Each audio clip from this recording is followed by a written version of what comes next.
Eto mga lodi, nangasan ako rito. Ewan ko ba anong tawag sa gamit na to.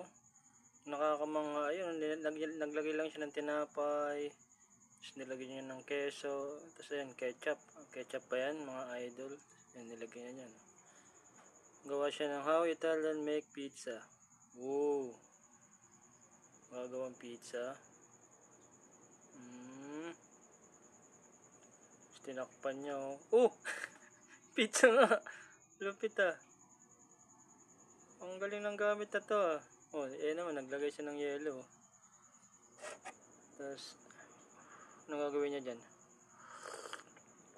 How we make vegan. Anong vegan? Oh, pinataka niya ng kulay pula, no? Tapos, ganun ulit. Tatakpan niya ulit, oh. Oh! Hala! Paano nangyari yun? Tapos ito yung coins, oh. Naging 3 coins. Oh, tapos yung dollars. Uy!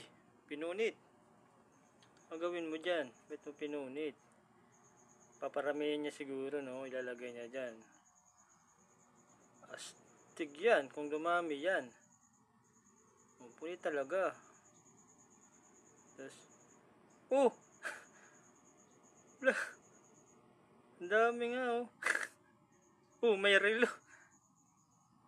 Patindi naman yan mga lodi. Ito naman tinapay, oh. Tapos ito. Tasty. Nilagay niya diyan. Oh. Ano yan? Ano yan na nilagay niya?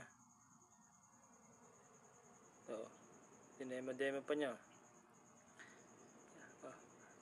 Ganun ulit. Ito. Grabe yung ano niya, energy niya. Oh! Tindi ah. Uy! May balot pa.